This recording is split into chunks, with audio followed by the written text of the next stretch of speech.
प्रिय विद्यार्थी भैया बहनों, आज मैं आपके सामने राष्ट्र का स्वरूप नामक निबंध जो डॉक्टर वासुदेव शरण अग्रवाल द्वारा लिखित है उसका व्याख्या भाग 4 लेकर प्रस्तुत हूँ। विज्ञान और उद्यम दोनों को मिलाकर राष्ट्र के भौतिक स्वरूप का एक नया ठाट खड़ा करना है। यह कार्य प्रसन्नता, उत्साह और अथक परिश्रम के द्वारा नित्य आगे बढ़ाना चाहिए।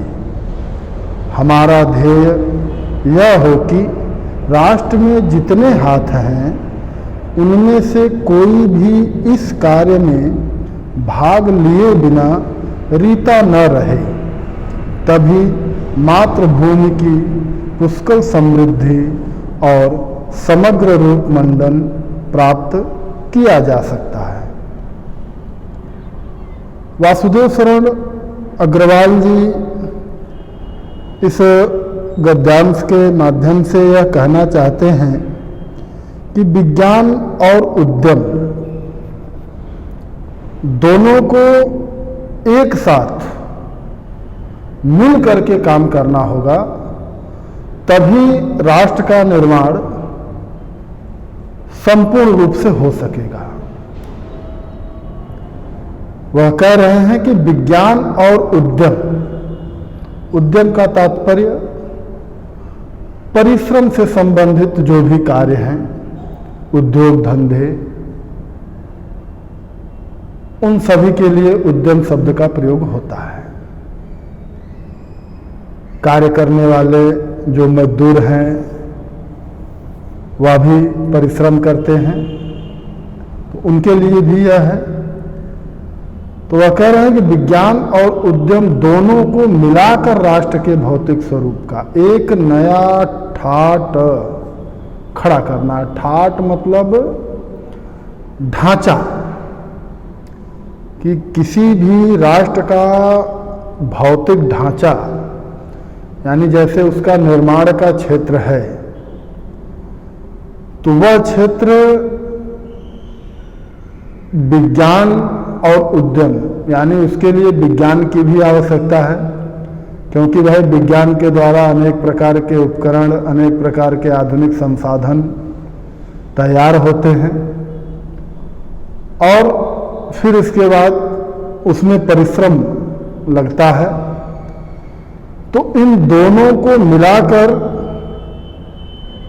राष्ट्र के निर्माण के लिए कार्य होना चाहिए, क्योंकि अगर दोनों को अलग अलग कर देंगे, मान लो जैसे विज्ञान ने बहुत बड़े बड़े आविष्कार ही कर लिए और उसको चलाने वाला ही कोई ना हो,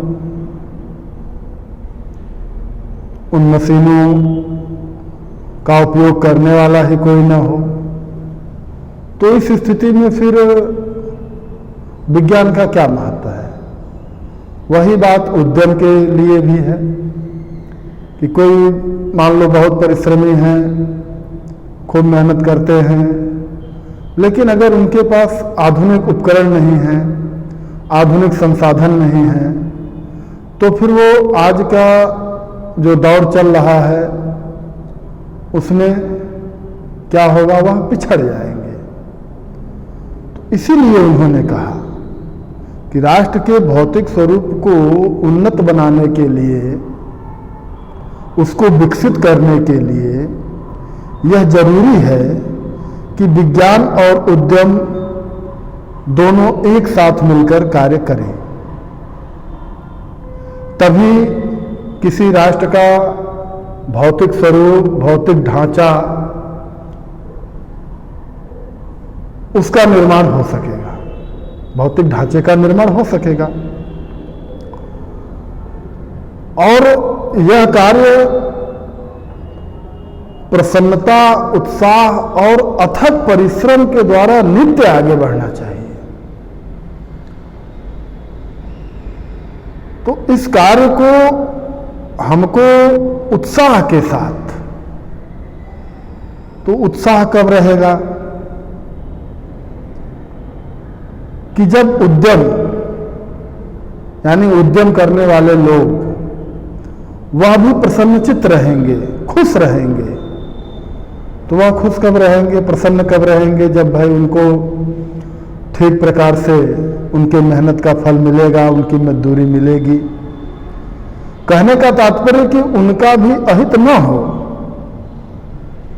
वह प्रसन्न रहें, उत्साहित रहें और इस कारण अथक परिश्रम, अथक यानी लगातार बिना रुके हुए, बिना थके हुए, उत्साह के साथ बिना रुके हुए परिश्रम करें। तब यह कार्य जो है, कौन सा कार्य, राष्ट्र निर्माण का कार्य, तब यह राष्ट्र निर्माण का कार्य जो है वह आगे बढ़ेगा।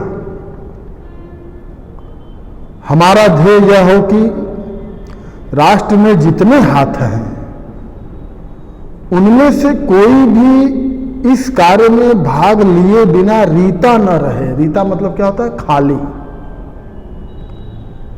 वह कह रहे हैं कि हमें राष्ट्र के निर्माण के समय, राष्ट्र के निर्माण का मतलब राष्ट्र के निर्माण से संबंधित नीतियों का निर्धारण करते समय, उसका क्रियान्वयन करते समय यह ध्यान रखना चाहिए कि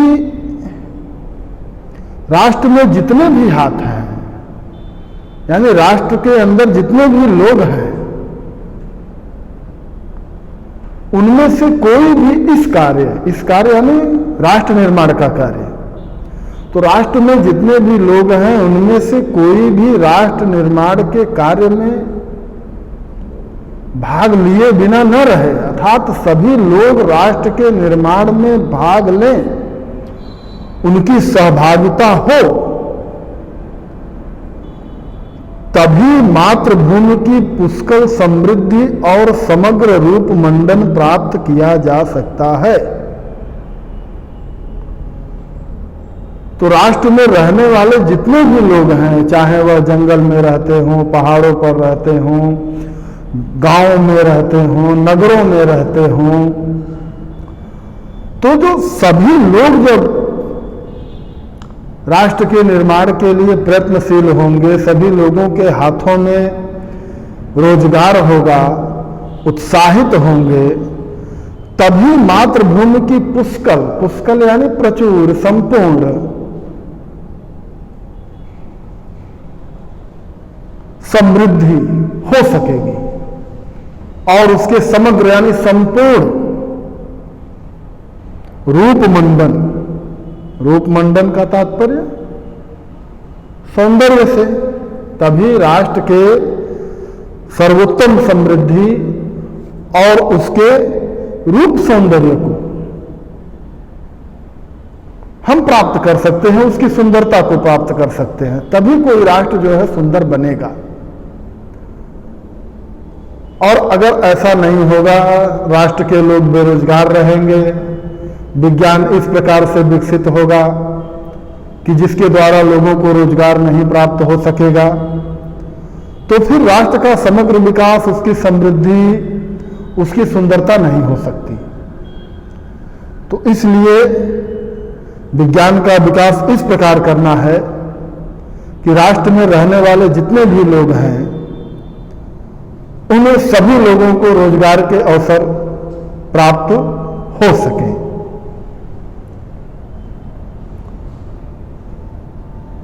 आगे इससे संबंधित कुछ प्रश्न हैं।